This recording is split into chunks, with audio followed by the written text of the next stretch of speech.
Okay, this one's just an absolute all-time low. I wake up this morning and I see these hashtags that are trending all over social media.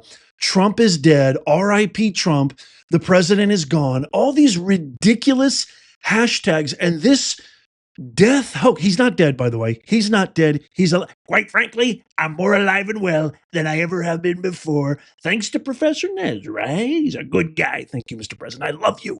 But I mean, if you missed this morning, let me just, oh my goodness, this is insane. So, social media platforms erupted with baseless rumors of President Donald Trump's death after his absence from public view since Wednesday, fueled by misinterpretations of old White House photos and routine messages. The speculation, amplified by these anti Trump groups and viral posts, quickly spread online, with users joking or expressing concern.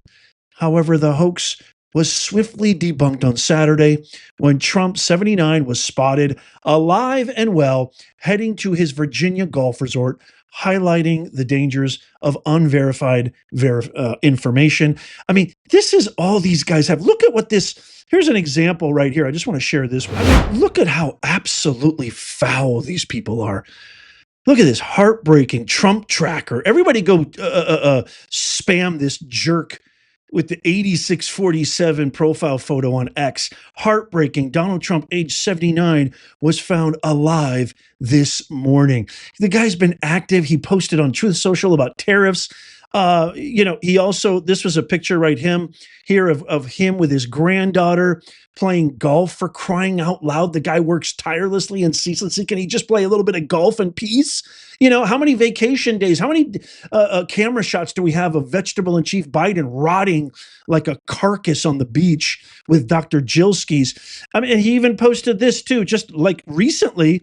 DC is virtually, in just 14 days, a crime-free zone. The people living and working there are ecstatic. President Donald J. Trump. It's bad enough that you have the lowest approval ratings in U.S. history. It's bad enough that you have no vision, no strategy.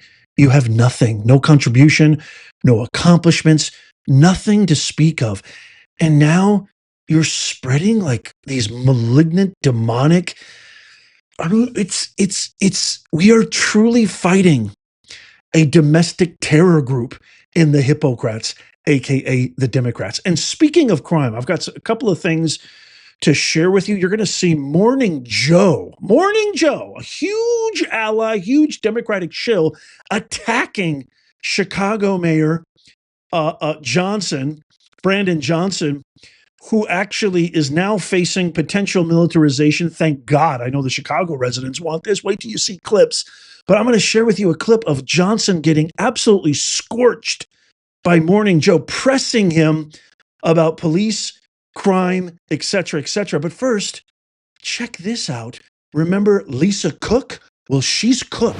Lisa Cook, just in case you don't know, she is the first Black woman lieutenant governor of the Federal Reserve, which, yes, definitely it's supposed to be prided upon its independence of all the branches. And that's the whole kind of controversy of Trump firing her. But she was actually caught in a criminal act. And now you've got this activist judge who is fighting Trump on firing her. She's hired a lawyer saying that this is unconstitutional. She's saying, I'm going to stay no matter what the president says. Well, check this out. Not only has Bill Pulte, who sent a criminal referral to the DOJ on Lisa Cook's fraudulent mortgage documents, I've shared multiple proof about this, but check it out. The biggest ally. Today's show, there's a kind of running theme that even the fake woke propaganda news at some point just needs to go, dude, you guys need to either lie better or clean your act up, because nobody's being fooled by this. Case in point, the Washington Post just published this. Check this out. A public record search by Reuters appears to confirm that on June 18th, 2021, Cook obtained a mortgage from a Michigan credit union for a property in Washtenaw County, Michigan, which she said would be her primary residence. 2 weeks later, she obtained a mortgage from a different credit union for a condo in Atlanta, which she also said would be her primary residence. And then I highlighted this with a big circle. Obviously, she could not live in two places at once. That's right, Cook. You're cooked. you're crooked. And not only that, but check out this clip right here. So the Washington Post is saying you're a crook. It's not just Trumpsters. It's not just right-wing nut jobs. I know you like to call me that, even though I kind of consider myself a constitutional centrist. If any, I'm just really a part of the common sense revolution that Trump has trailblazed in American politics. Thank God. Just to get back to normalcy, for crying out loud. Listen to this segment from CNN, absolutely calling out Lieutenant Governor Lisa Cook, whose only qualification, according to Hakeem Nobody's Dream Jeffries, is that she's a black woman. Watch this. There's some suspicious activity here that's really problematic by Lisa Cook. Let me just sort of try to bottom line it. There's 3 properties, okay? Within a 2-week stretch, she gets a mortgage on a place in Michigan and says that's her principal residence. 2 weeks later, she gets a mortgage on a place in Atlanta, in Georgia, and says that's her primary residence. And now there's a 3rd place in Cambridge that she said was her secondary residence, but she's actually renting it out. Now, why would someone do all this? Because you get better interest rates, because you get better tax benefits. That can be worth tens or hundreds of thousands of dollars. Thus far, and I find this really notable, in the briefs that have been submitted by Lisa Cook's lawyer, she was the plaintiff here. She filed the opening brief. No explanation of what she did, how this happened. There's some reference to maybe it's a clerical error. Today, in court, Abby Lowell, very good lawyer, again, no explanation of how this happened. And the claim that this might be clerical error or just a mistake, that's not going to fly, because Lisa Cook is one of the most established, accomplished financial and economic experts in this country. And this is not just like any old person. Look, when you do a mortgage, there's all sorts of paperwork flying and terms, and maybe you can get confused or lost. I don't know if you're going to buy that from Lisa Cook. But the bottom line question, as Caitlin just said, is who has to show what here? I think that the allegations on their face could be enough for a judge to say, look, I'm going to defer to the president on cause. Okay, so let me get this straight. So you mean to tell me, can you imagine if one of us tried to claim that it was a clerical error because, we just happened to accidentally place that as our primary residence, knowing full well the advantages and benefits and the tax rates and the interest rates. I mean, it's so preposterous. But wait a minute. Let's just give her the benefit of the doubt. Okay, it's a clerical error. Did Adam Schiff commit a clerical error? What about Letitia Big Shame James? Did she commit a clerical error? Are we seeing a pattern here, folks, about the hypocrites and the Democrats? To me, the guilt that is profoundly, abundantly clear when it comes to Cook just signals to me that Big Tish, Adam Schiff, and I'm sure there's many, many more of them, which is why they fought so hard against Doge. They fought so hard against Elon Musk, USAID funding being cut, and all that good stuff. All those beautiful laundering cash flow slush funds that are now gone. That's why they fought this. I'm telling you, you dig deeper, it's more than Schiff, it's more than Tish. We need some charges. We need criminality. We need justice. If you're with me, give me a huge yeah in the comments right now. Okay, before we get to the video of Mayor Brandon Johnson getting absolutely torched on Morning Joe, we have to talk about Gaseous Newscomb, because apparently now Gaseous Newscomb is refusing to fund the necessary voter-approved Prop 36, which actually turns criminals into criminals, and it essentially eradicates Prop 47, which gave criminals a green light carte blanche, which they still have right now. We had to actually vote for this proposition that makes crime illegal. And I want to say that again. In California, we had to actually vote to make crime illegal. And now, Gaseous News, it just drives me crazy. Hashtag everybody right now put never Newscomb in the comments right now. I want to share this clip right here of District Attorney Nathan Hochman, Los Angeles District Attorney Nathan Hochman, showing and telling us that we actually don't have the funding for Prop 36. All the while, Gaseous Newscomb is funding a Trump-proof campaign and spending our tax dollars. Now, Mayor Bass wants to spend our tax dollars to add security detail to Kamala Harris, whose 6-month revoking is normal. Mike Pence had the same thing. It's normal when Trump revoked her security detail. Now, instead of giving fire victims, instead of funding this crime bill, they're Trump-proofing California, giving attorney fees, illegal fees to illegals, and now they want to fund Kamala Harris' security detail. I mean, when I say California is in dire emergency, and this is this is probably the guy who's going to be the Democratic nominee in 2028. I cannot stress how important this is. I cannot stress the severity of never Newsome. Watch. I don't know what the state's thinking. LA County District Attorney Nathan Hochman not holding back. You actually want to save lives, get us this funding. Using an exclusive Fox 11 interview to pressure California Governor Gavin Newsom to fully fund Prop 36. We will call him.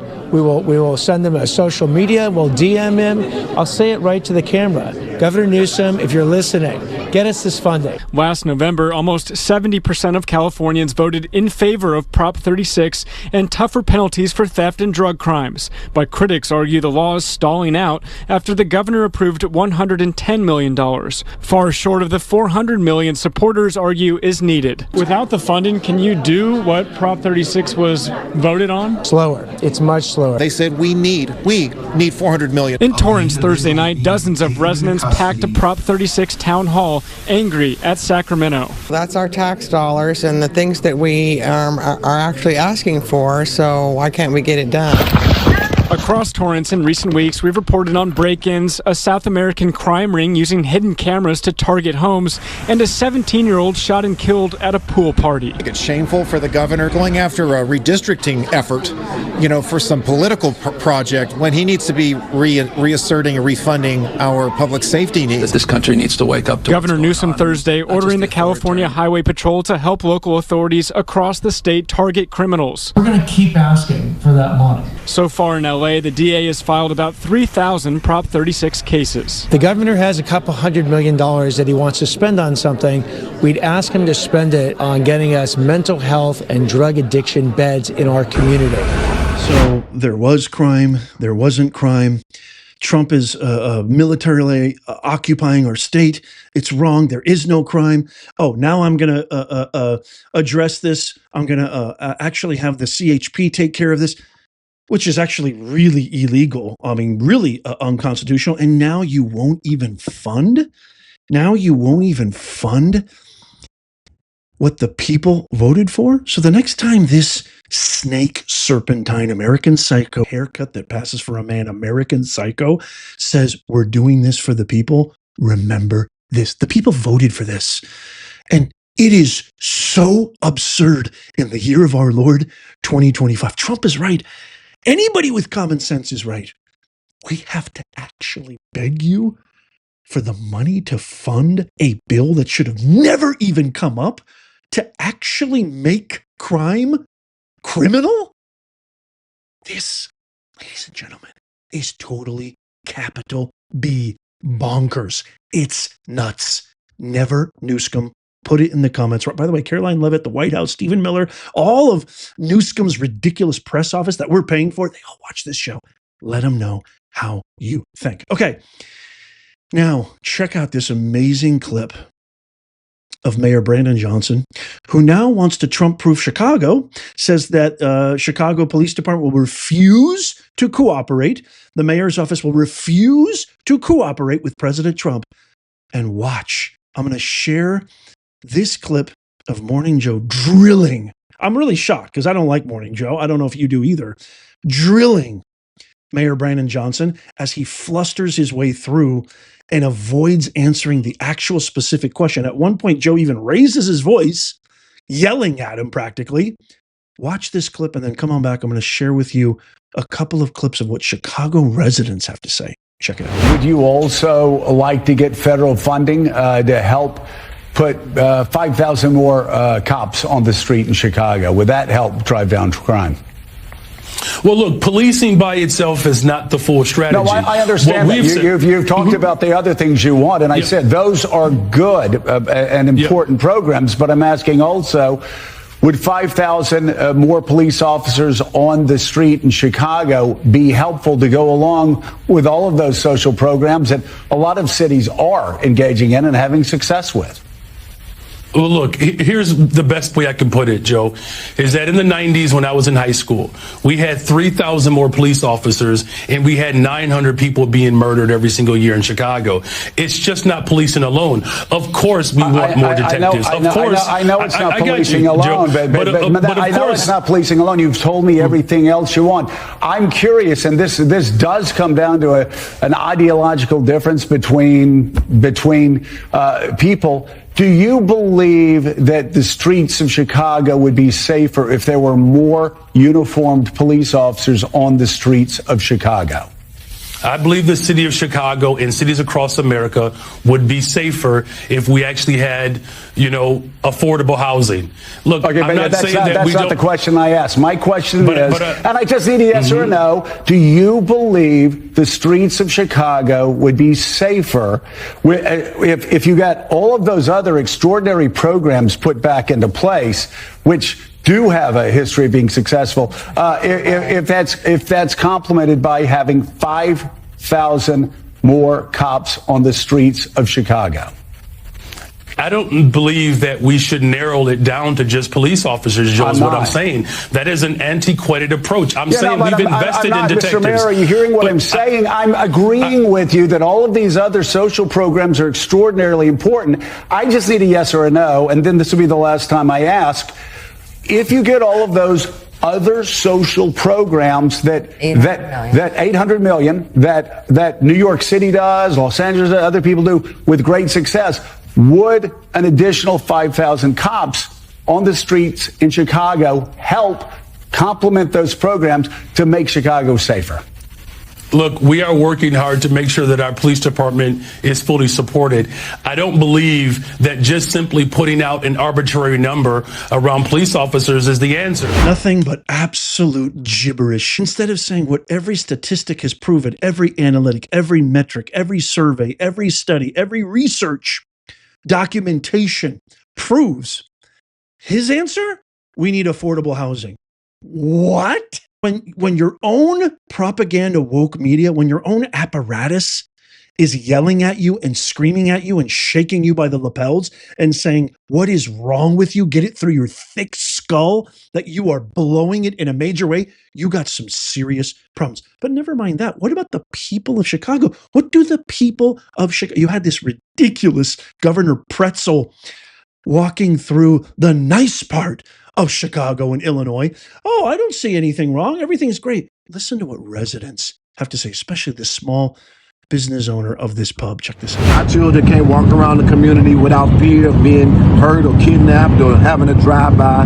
So it's what these numbers that they're expressing, we don't feel it in our quality of life. You hardly see a police car in a neighborhood. So. Declan Morgan has owned and operated Irish Nobleman Pub in Westtown for more than 20 years. Yet in recent years, violent crime has literally walked through the front door. Hands up, hands up, hands up, hands up. This is video from the bar from when the armed robbery crew came in right before closing, taking cash and belongings from customers, employees, and the pub. It just seems like crime is really out of control right now. He and many in the neighborhood contributed to the closure of that police station, and cops in the 12th district now stationed so far away. We're 600 north here. We're by Chicago Avenue, and our police district is in Pilsen. Mayor Johnson's more worried about his school board and his, pension stuff that he's working on. He should be worried more about the, neighborhoods in Chicago. First reaction was that this is a good thing.